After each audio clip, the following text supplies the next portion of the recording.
Bettering your business takes working with the best.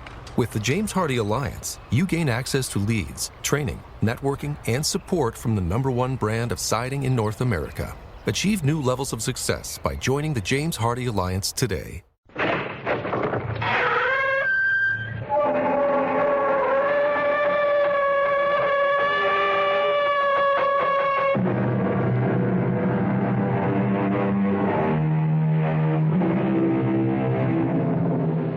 Come in.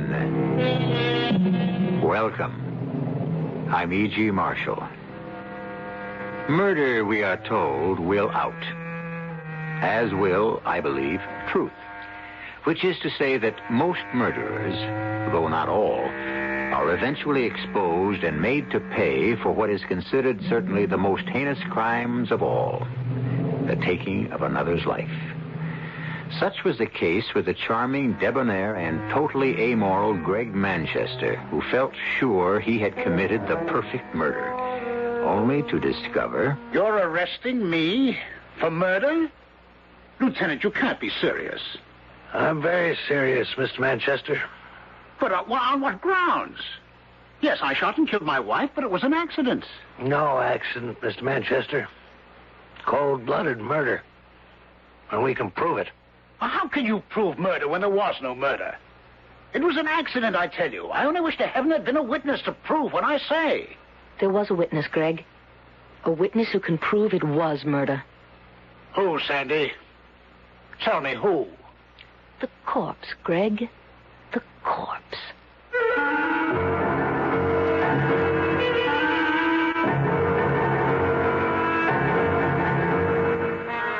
Our mystery drama, The Eye of Death, was written especially for the Mystery Theater by George Lothar and stars Joan Hackett.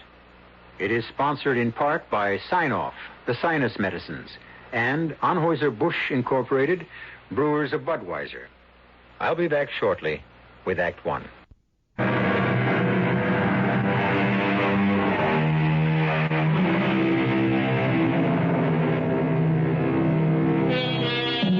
When it comes to murder, it sometimes seems to me that the cleverer a murderer, the more certain he is to be caught. For as the annals of crime reveal, he tends to outsmart himself. Dr. Crippen, Landru, George Joseph Smith, to mention but a few, all without exception flatter themselves on having committed perfect crimes, when in truth they had trapped themselves by overlooking one single minor little detail, as did a certain gentleman named Gregory Manchester. Listen. Murder? You are accusing me, Sandy, of planning to murder your mother? Is that what you said? Don't twist my words, Greg. I said it wouldn't surprise me if she had a fatal accident and died suddenly. Oh, Sandy, don't even speak of such things. Just the thought makes my heart skip a beat. I'm sorry, Rose. How is your heart? Oh, same. Mother thinks I ought to see another doctor. Sandy, I'm sorry you feel about me as you do. I hoped when I married your mother that you'd become as much my friend as your sister has. Why, if you could have heard me talking about you at my club, how proud I was going to be to have the famous photographer, Sandy Oakes, for a stepdaughter. Can't we be friends, Sandy? Friends? Sorry, Greg, but your charm is wasted on me. You charmed my mother into marrying you, charmed her into turning over all of her money to you, charmed her into taking out a $100,000 life policy with you as a beneficiary, Well, now, my dear, why not? After all, Sandy, I am her husband. And a fast worker. Married less than a month. You certainly haven't wasted any time getting this marriage to pay off for you. Oh, now you're accusing me of marrying your mother for her money. Is that it, my dear? You can believe it. Oh, now, Sandy. Rose, it's true, and I'm telling you straight out. This clothes horse with his blonde hair and his Sir Walter Raleigh manners is nothing more than a sharp operator. A con artist. And that's what I've come here to tell my mother, and I will tell her if she ever gets out of that bath and comes down here. Sandy, you're all upset. Upset? I'm steaming, and I've been steaming ever since I heard about this new life insurance policy. When Mother phoned and said that she'd just taken out a $100,000 policy with dear Greggy as a beneficiary, I could have... Oh, what is that? What? Oh, it's a stain on the ceiling. It's a water stain. The bathroom is just above us Oh, here. now, don't tell me the tub's overflowed. What? If your mother's had another of her fainting spells in the bath, you better get up there. Come on. What fainting spells? Mother's never had a fainting spell in her Oh, no, life. you're wrong there, Sandy. She never told you, but she's had a number of them. Sudden blackouts since your father died. The shock of his death, I don't know. And she's had 2 since we married a month ago. God grant she hasn't had another. Not while taking... Oh, here we are. Oh, no. Mother!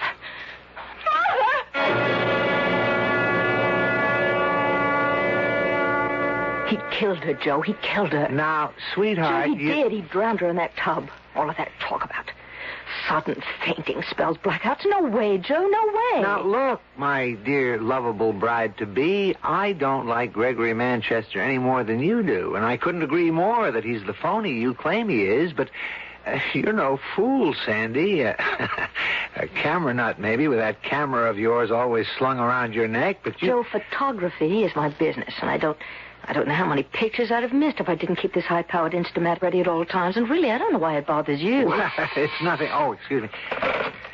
Yes? Yes. Have them come right in. Manchester and your sister. I'm going to try to get Rose to move in with me now that Mother's gone. Come in, Rose. Mr. Manchester. Thank you. Hello, Sandy. Hello. How are you feeling, Rose? Oh, all right. I want to talk with you privately after the reading of Mother's will. What about, Sandy?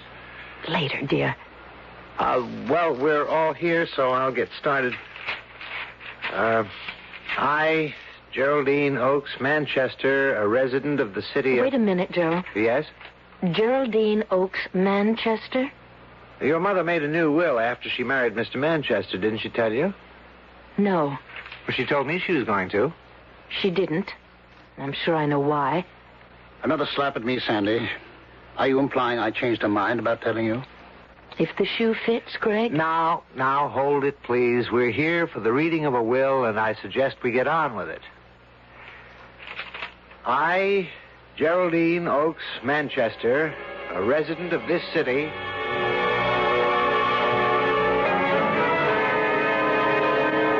Lastly, I hereby revoke all former wills and codicils to wills heretofore by me made. In witness thereof, I have hereunto set my hand and seal this 10th day of October, signed Geraldine Oakes Manchester, and witnessed, etc., etc., etc. Well, Mr. Manchester, you've inherited quite a fortune. Plus $100,000 in insurance. While Rose gets nothing. Nor do I. Well, as your mother stated in her will, Sandy, she trusted me. Implicitly trusted me to see that Rose was well cared for. And you?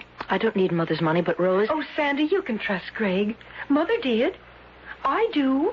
I know you do, Rose. You trust everyone. You always have. Possibly because she hasn't let the world make her as cynical as it has made you. Oh, now, just a minute, Mr. Manchester. I can take care of myself, Joe. More important, I can take care of Rose, and I mean to. But, Sandy, I'm going to be all right. Greg will... Leave you to starve if I know Greg, but he isn't going to because I'm not going to let him. I'm going to break this will. Sandy... I mean it, Joe. He conned Mother and he fleeced her. Well, you're not going to get away with it, Greg. I'll break this will if it's the last thing that I do. And may I ask exactly how, my dear? By proving you murdered my mother and meant to murder her from the start.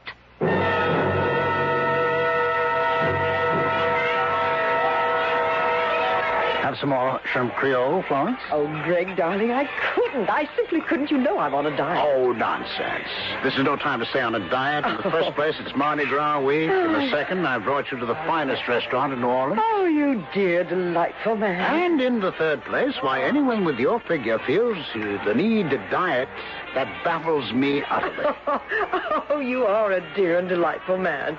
Greg Manchester, you are almost as... No, I'll say it. You are as dear and delightful as my late husband. Oh, Greg, I'm so glad we met. So glad. Well, so am I, Florence. You know, only a week ago, I was the loneliest man on earth.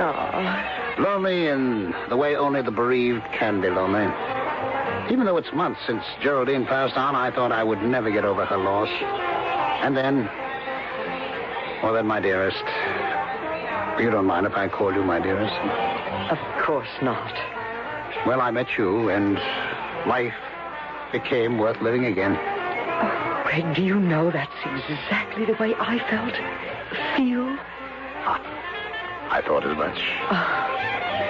We've known each other only a week, my dear, but what a week it has been. Oh, yes. And for my part, Florence, You won't be offended. No. Well, for my part, you're the woman I've been looking for since my own dear Geraldine passed on. Oh. The woman I felt sure I would never find. Oh, Greg. Greg, you dear man. Then you're not offended. Offended? It wouldn't be if I... If you what, darling? If I asked you to become my wife. Oh, dear, I have offended you. No. Oh, you've made me so happy. I think I'm going to cry. In fact, I know I am. Greg, what? Is something wrong? No. But excuse me a moment, Florence. I'll be right back.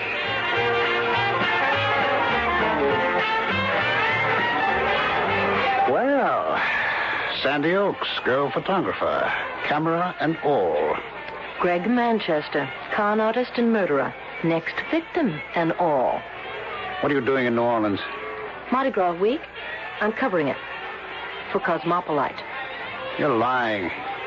You found out I was living in New Orleans. You followed me here. Care to see my press credentials? If Cosmopolite sent you, you asked for the assignment. Oh, how right you are. Now, you listen to me.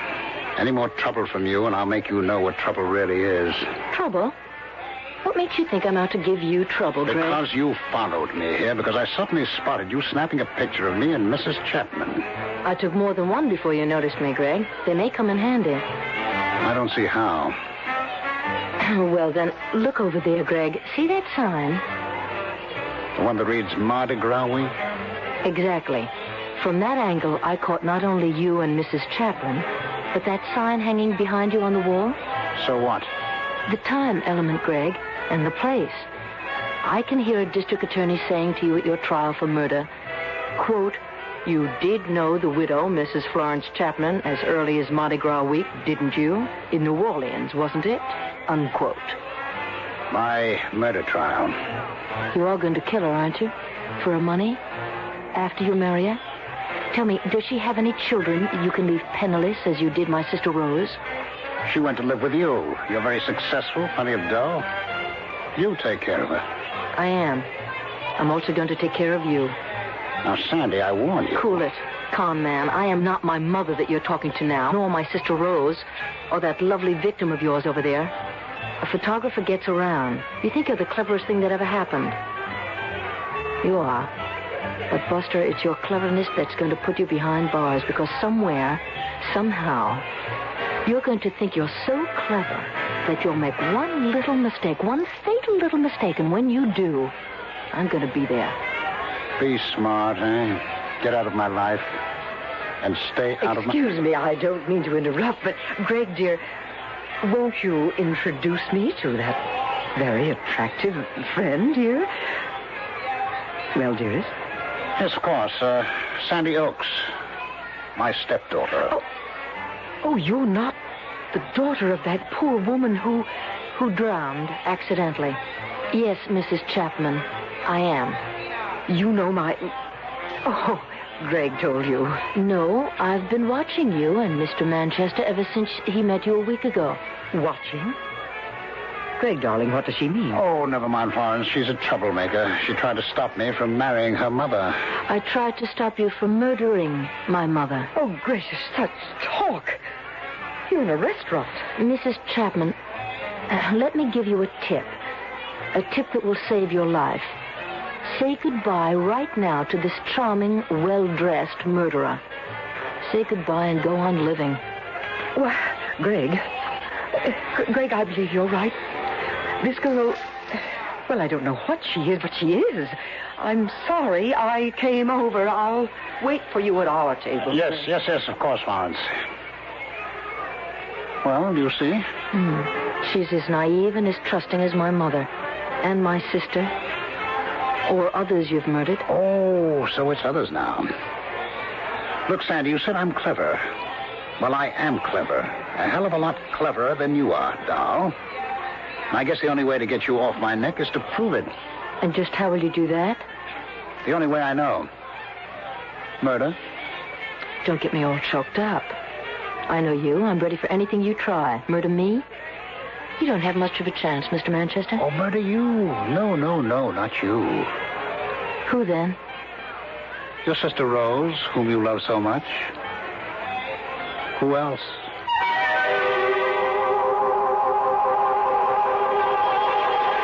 Inevitably, it had to come to this. The challenge. The squaring off. The gauntlet flung down between a cold-blooded murderer and a self-sufficient girl like Sandy Oaks, who's been around. Is she right? Will Greg Manchester make that one fatal mistake she says he will? Perhaps we'll find out when I return for Act 2.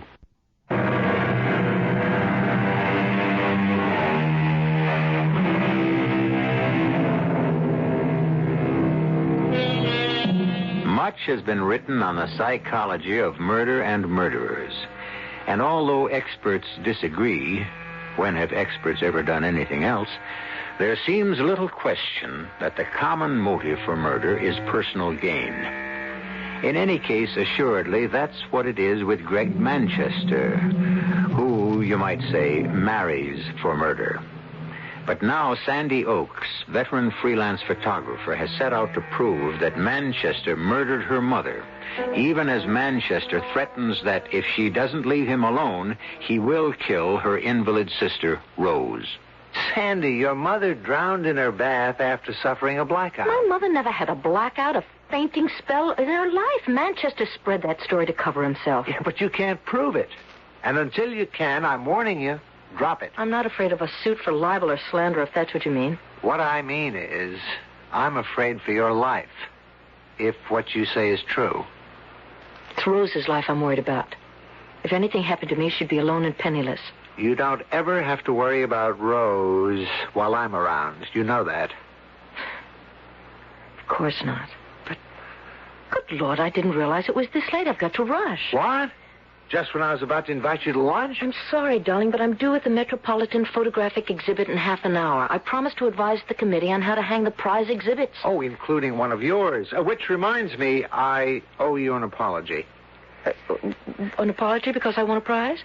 Well, I'm always kidding you about carrying that fancy camera of yours, but if you hadn't had it with you and shot from the hip that day, you'd never have caught that picture of an old man being mugged. And the muggers. Oh, the cops nail them because of what I photographed. Which reminds me, I've got to see Lieutenant McCoy at headquarters after the photo exhibit. What for? The information I dug up in New Orleans about Greg Manchester. Now, it may not mean anything to you, darling, but I'm hoping it will mean plenty to Lieutenant McCoy. It means nothing to me, Sandy, nothing at all. But, Mac... Sandy, I checked it out. Yeah, sure, Manchester was married before he met your mother. And sure, his wife died of an overdose of sleeping pills, but the coroner's verdict was death by accident. Oh, Mac, you put me away. You really do. I don't get you. His wife dies of an overdose of sleeping pills, and he inherits over $50,000. He marries my mother. She dies by drowning. He inherits every cent she has, plus an insurance of $100,000, taken out less than a month before. 2 deaths, 2 so-called accidents, and Greg Manchester hits the financial jackpot. That doesn't strike you as fishy? Oh, yes, but Now he's going to marry this other wealthy widow, Florence Chapman, less than 3 months after my mother dies.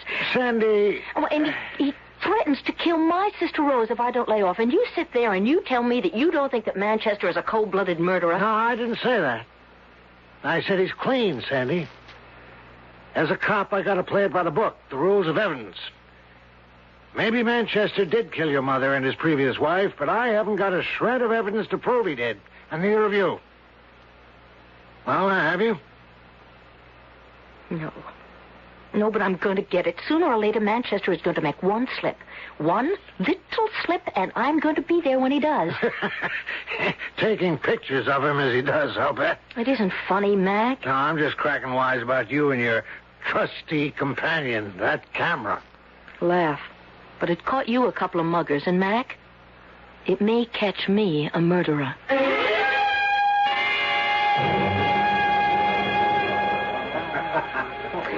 There's a bench, Rose. Want to sit for a while? Oh, no, Sandy, no. I'm too excited to sit still. You're too excited, period. Oh, I'll be all right. Oh, it's such a thrill for me just to get out of that apartment.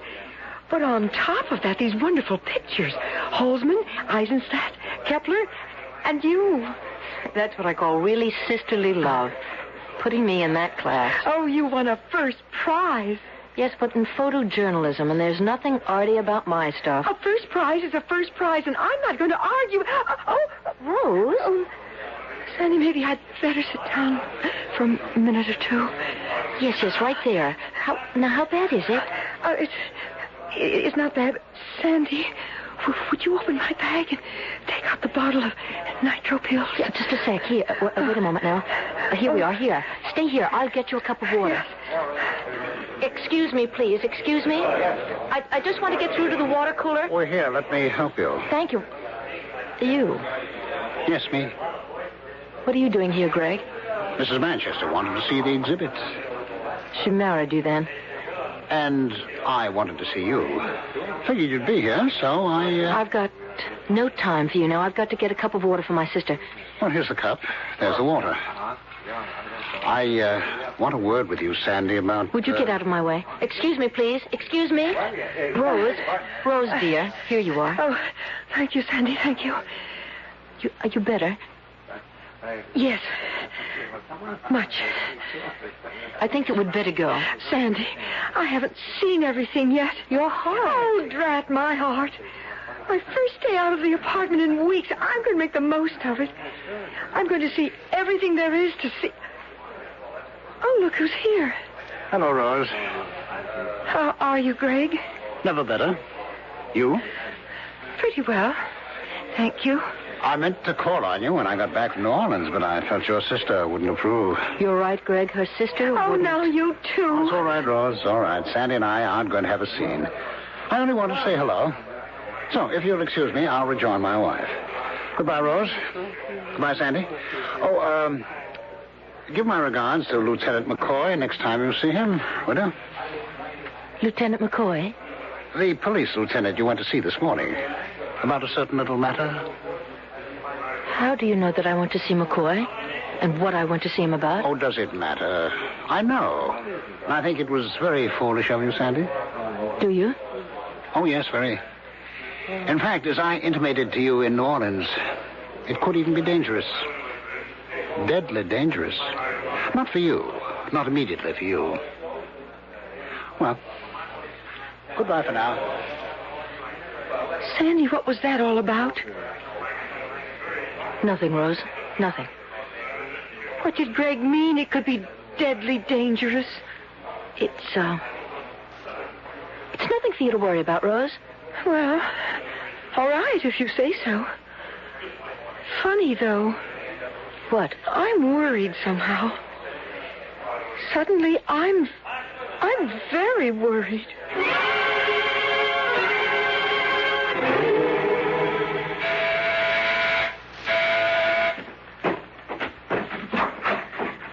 Joe.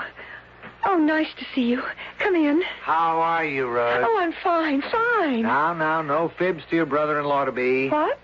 I talked to Sandy on the phone. She said your heart gave you a little trouble at the photography exhibition this afternoon. Oh, nothing my nitro pills couldn't handle, and did. Oh, good. Where's Sandy? 3 guesses. The dark room. Give the man a cigar. Or would you rather have a drink? A drink, and I'll make it. Sandy said you ran into Greg Manchester at the exhibition. Yes. I'm worried, Joe. About what? Greg said a funny thing to Sandy. It seems he heard somehow she'd gone to see Police Lieutenant McCoy. McCoy, about something. He didn't say what. And Sandy wouldn't tell me, but anyhow, he said he thought she was very foolish to do anything like that. And that it could be deadly dangerous. Those were the words he used. Deadly dangerous. I see. Sandy didn't tell you? No, she didn't. But not for her. That was the funny part of what he said. Not deadly dangerous for her. Not immediately. Rose, what is it? Heart pain, chest. Your nitroglycerin pills. They... Sandy! What is it? Oh, no. Where are pills? Bedroom. I'll get them. Rose, now let me get you to the couch. Lay you down here. There. Cushion behind your head. Sandy, hurry it! Yes, here. Here, Rose. Open your mouth. That's it. Water, Joe? Yeah. Hi, Joe. Yeah, here you are. All right now, honey. Swallow the pills. Swallow it, dear. That's it. Okay, all right? Sure to be all right in a moment or two. Rose, dear. Is it having any effect? Oh, Rose, is the pain letting up? Rose? Joe! Here, let me... Joe?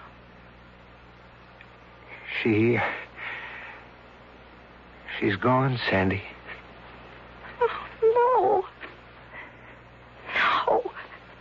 Afraid so, sweetheart. He's done it. He threatened he wouldn't. He has. Greg Manchester? He said he'd kill her if I didn't lay off, and I didn't, and he has.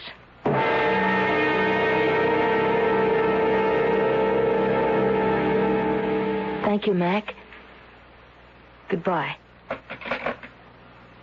What'd he say, McCoy? The toxicology lab tested the pills Rose took. That I gave her. Oh, Sandy. All right, come on now, honey. The pills.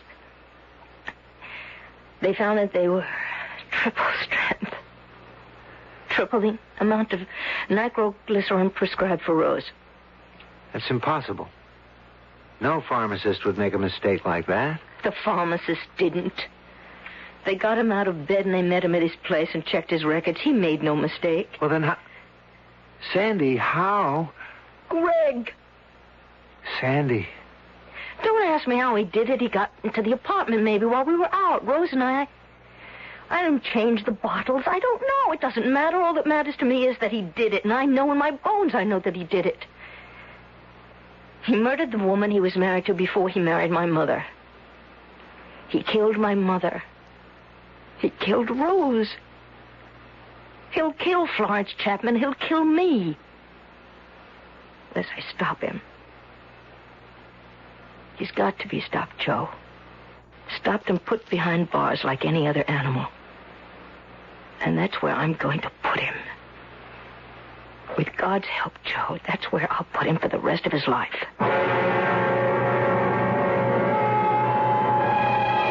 Brave words. Words spoken under the pressure of emotion. Well, I think I can tell you at this point that Sandy did put Greg Manchester behind bars for the rest of his life when he made that one fatal slip. I was about to say that he overlooked something. But the fact is, he never saw it. But Sandy did. Or, to be more precise, her camera did. I'll return in a moment for Act 3.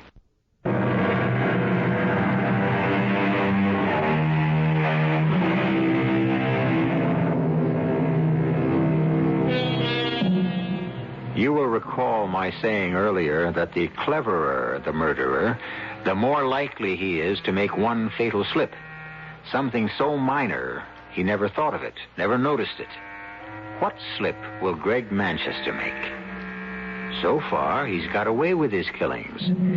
Sandy Oaks doesn't know where Greg Manchester will make that fatal slip, or when, or more particularly, how. But make it, she knows he will. And as I've told you, make it he did. The question is, what insignificant but very final mistake did he make? You dare show your face here? I came here to this funeral home to see Rose for the last time. I am her stepfather, Sandy, and have the right. Murderer. Sandy. Get him out of here, Joe. It's no need, Joe. I'm going. May I have a word with you outside? Of course. Sandy, pull yourself together. Well? Joe, you're a lawyer. Would you give me some advice? What am I to do with her? She hates me. Has hated me from the moment we met. I don't know why. Chemistry, I suppose. Not much I can say to that, Greg, except you're a liar. I beg your pardon? You're a liar. It isn't chemistry between you and Sandy. It's Sandy's awareness, her awareness from the first, her trained awareness, because she's photographed so many people, that you're a phony. I agreed with her about that after only short acquaintance with you, Greg, but I didn't agree with her that you're a murderer. I agree now. You can't mean... You think I murdered Geraldine? I think you murdered Geraldine and Rose. I think you murdered another woman. In fact, probably other women. You can stand there and to my face say... Say it because it's obvious. There's such a thing as coincidence, Greg. But your history, your married history, goes beyond coincidence. Then you are calling me a murderer. I thought I'd made that plain. You're skating on thin ice now, and you're going to go through it. And when you do, you're going to find the water bitter cold, Greg. Bitter cold.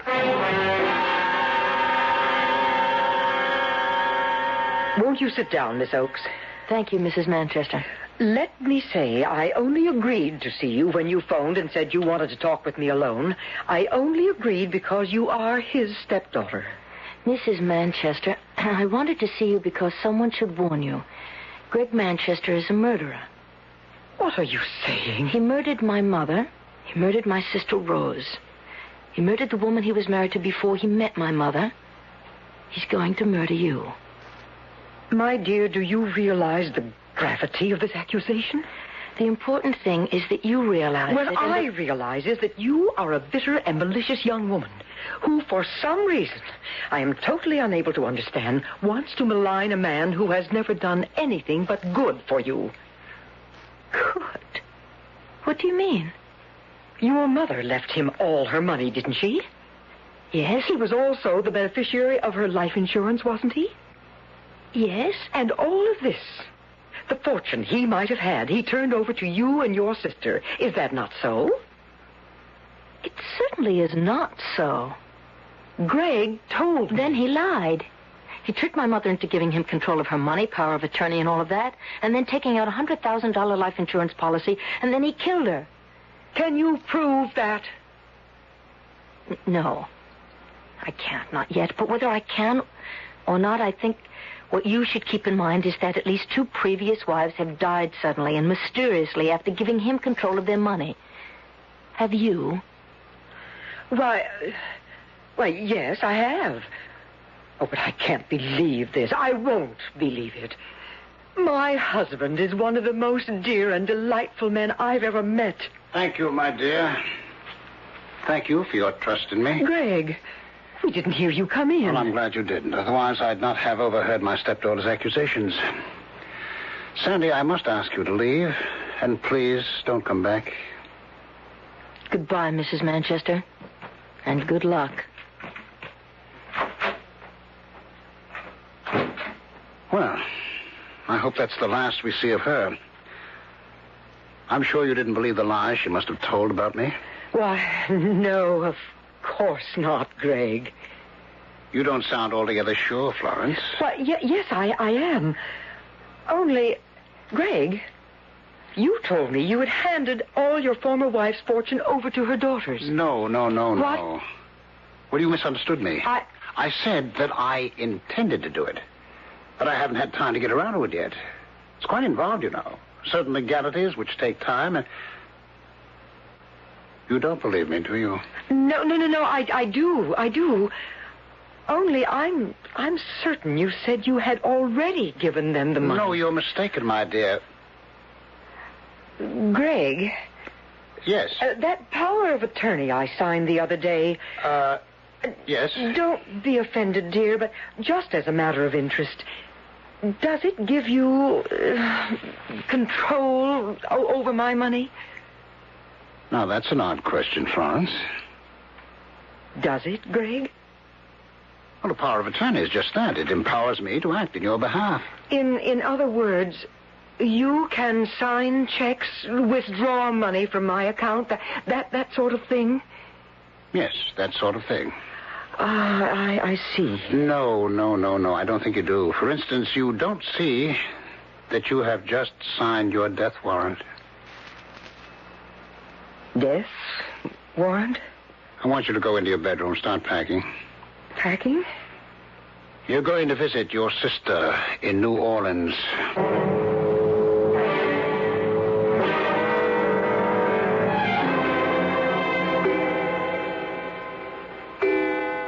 Midnight. Make the call, Florence. Make it or I'll shoot you right now.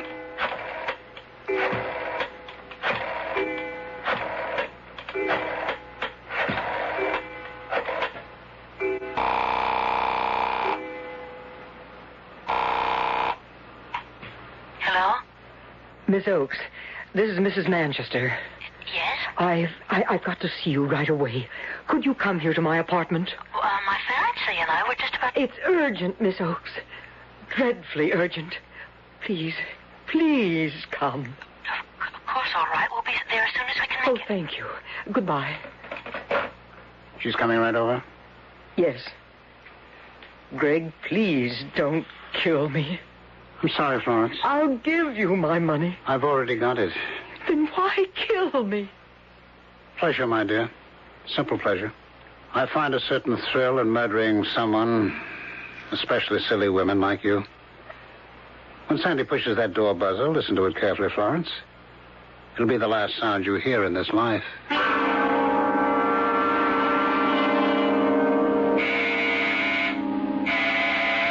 Greg! All right. I must snap off the lights here in the bedroom. Oh, good. I'm coming. Oh, help me. We heard a shot. What? Yeah, in the bedroom. I just shot a prowler. Pitch dark in here. The light switch. Oh, yeah, here. Oh, good Lord. Florence Manchester. What? Oh, no. Oh, no. Sandy, for the love of... This is no time for snapping pictures. I wasn't even aware I was... Get to the phone. Call the police. And put that damn camera away. Yes, okay. Oh, I thought Florence was a prowler. I lost my head. I fired into the dark room. Headquarters? Give me Lieutenant McCoy. Is he there?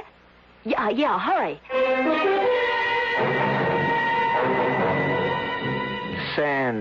Sandy, please. Look at it, Joe. Look at it and tell me, what do you see? I see the body of Florence Manchester lying on her bedroom floor. I have seen the body of Florence Manchester lying on her bedroom floor for over a month now, in blow-up after blow-up after blow-up of the pictures you snapped that night. This blow-up, well, good Lord, Sandy, it's the biggest yet. Why? Because these pictures prove Greg murdered Florence, that's why. You keep saying that, but you don't tell me what proof. Because... I don't know. Because it's staring at me in the face and I can't see it. Joe, look at it, please. Just look at it. Look. No. Joe, just look. I've had it, Sandy. All right. Maybe, like you say, Greg's story of what happened was so much eyewash. Maybe Florence didn't leave to visit her sister in New Orleans. Maybe she didn't come back unexpectedly while he was asleep in his bedroom. Maybe he didn't hear a noise in her bedroom, think it was a prowler, panic, and shoot into the darkened bedroom. Eyewash. All eyewash. But don't... What is it? Eyewash. Give me that blow-up. Ooh, with pleasure. That's it, Joe. That's it. What's what? The proof that he murdered her. The proof I've been looking for but couldn't see, Joe. Florence Manchester's eyes. Look at her eyes.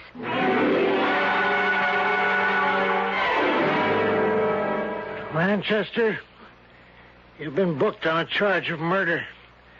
The murder of your wife, Florence. Now, look here, Take it Lieutenant. easy. Thanks to your stepdaughter, Sandy Oaks, here, we have positive proof that you deliberately and with malice aforethought shot Florence Manchester to death. What proof? What proof? I told you she packed her bag. You saw it in the bedroom and left to visit her sister in New Orleans. But had come back unexpectedly, according to your story. And I fired a shot into her pitch-black bedroom thinking she was a prowler. That's what happened. That's the truth. No, it's a lie. This photograph of your wife's body, Sandy took it within a minute or two after the shot was fired. So? Look at it, Manchester. Look especially at the eyes. The eyes that are open and staring at the ceiling. What do you see? Her eyes. What else am I supposed to see? The size of her pupils. Look at the pupils of her eyes. Tell me what you see. I see the pupils of her eyes. Contracted. Contracted to the size of a pinhead. The human eye is like a camera, like that Instamat Sandy always carries. The darker an object or a place, the wider the pupil of the eye expands. The brighter an object or a place, such as your wife's bedroom, the narrower the pupil becomes, contracts. What's more, Manchester, when a person is killed instantly, as your wife was, the pupil remains unchanged for 2 to 3 minutes. You're saying it. The photo says it, not me. You stated that you fired that shot into a dark bedroom, killing your wife by accident. Her eyes, contracted to pinhead size, prove that she died in a lighted room, a brightly lighted room. If you have anything to say, make it in the form of a confession, won't you? On second thought, I'm not sure we need bother. It's all on film, Manchester.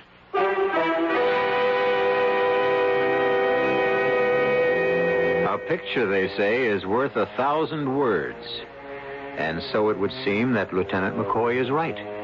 No words of Manchester's in his defense could possibly disprove the truth of his wife's dead, accusing eyes. I'll be back shortly.